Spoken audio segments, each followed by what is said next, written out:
What do you got cooking, dude? What do I have cooking? I have a cyan blue diver. It's a Seiko diver.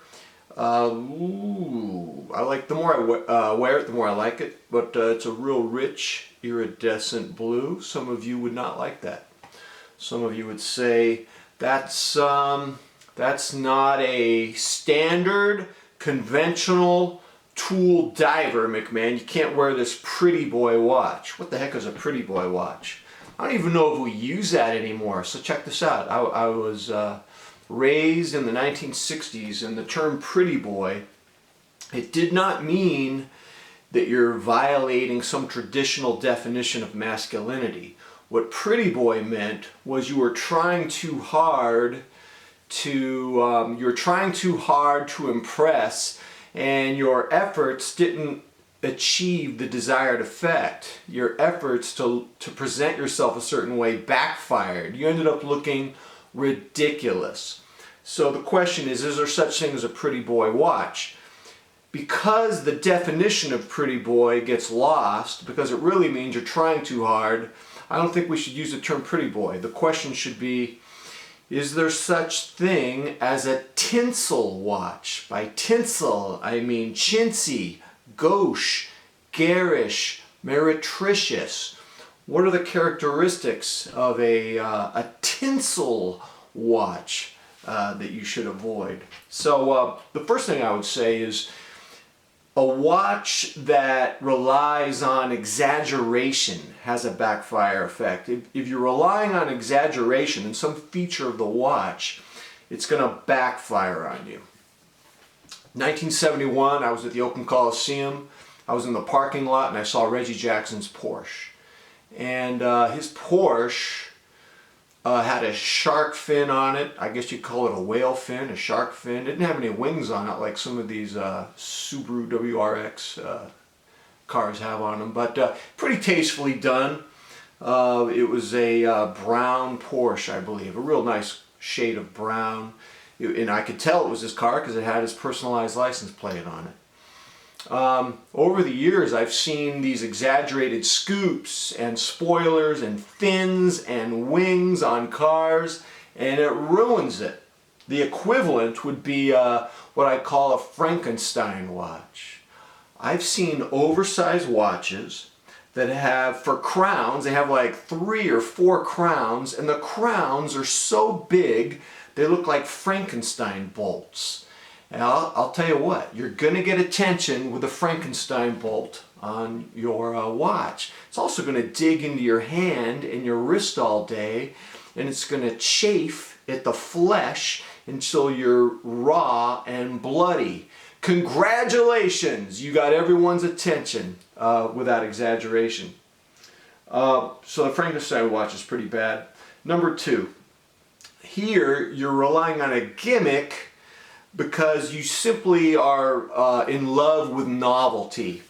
Let me give you an example. There's a TV brand of watch. It does something like this. I don't have all the details, but I'll just give you the gist of it. There's a TV brand, I'm not going to mention brands today, an oversized watch. It's so big, it has a drawer in it. You pull out the drawer, and there's a stopwatch in it. Or if you want to empty the drawer of the stopwatch, you can then put secret messages in it, because we all know you're a spy.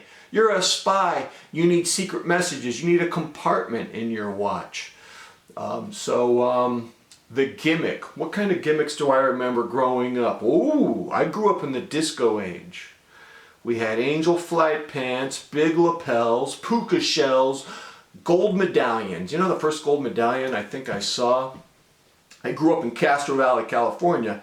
At the 7-Eleven below my house on Green Ridge Road, on Crow Canyon Road, Rocky Johnson, big time wrestler, his son became The Rock. Rocky Johnson was buffed, man. He would ride a horse with no shirt. I think he had a gold medallion on. We'd see him a couple times riding his horse, no shirt. Dude had a bodybuilder's physique. Rocky Johnson. In the disco age, platform shoes, man. Check this out, man. We had 6-inch heels made of clear plastic filled with water, and then you could put a goldfish or two inside the heel. If you're walking around with 6-inch platform heel shoes with goldfish swimming in them, I think you're trying too hard. There are watch equivalents of this. Let's see, what else do we have?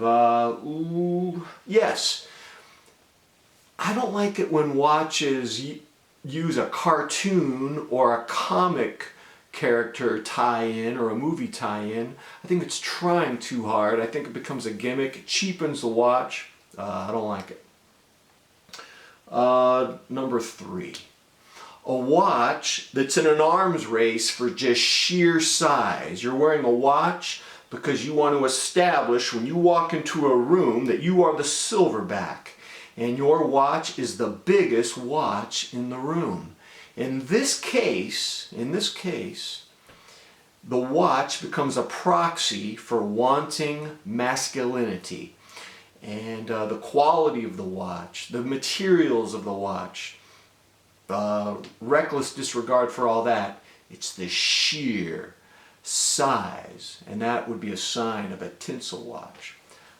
Fourth and final category, and there's 2 ways of looking at this category. I call it the imitation watch. There's 2 versions of the imitation watch. The imitation watch can be a rip-off of a famous brand and model. Say, I'm going to stick with Panerai and Rolex for a second. And it could use the cheapest materials, but you have a watch that's, I don't even want to say homage. It's too much of a grotesque ripoff to even call it an homage, but it becomes this $80 to $100 imitation of maybe a Panerai or a Rolex. It could be something else. And that brings me to the last form of imitation. Here, you're making an illegal, but you can't enforce it as far as I know. You're making an illegal copy of a famous watch. You're using the same materials. So my friend Rafi, he owns Watch City. He's a watchmaker, he does watch repair. He's been to Hong Kong, he's met people who make these imitation watches, and here's what he told me. He said, Jeff, they don't just use the same material for Rolex and Panerai and Omega. They don't just use the same exact stainless steel and sapphire. They even use the same machines that they use in Switzerland. It is the same watch. And having said that, and knowing that I could get such a watch, not through him, but through some website, would I personally spend $500 to get a $10,000 watch? No, I wouldn't do it because to me, well, number one, it's unethical, but psychologically I find it repulsive to be so needy that I need validation from society by having a famous brand on my wrist, especially knowing that it's an illegal contraband type. I couldn't do it. It would take all the fun out of it. And Rafi's probably right. Imagine that. It's just, that would be weird, man, wearing the exact watch for $500 but knowing it's illegal. Couldn't do it. Wouldn't go down that road. So is this a pretty boy watch? Are you offended by this cyan blue color? Is it a tinsel watch? Well, I don't think Seiko did a tinsel job. I think they did a pretty good job. Pretty standard diver here. Tell me what you think about this pretty boy tinsel watch situation, ladies and gentlemen. Until next time, I'm out.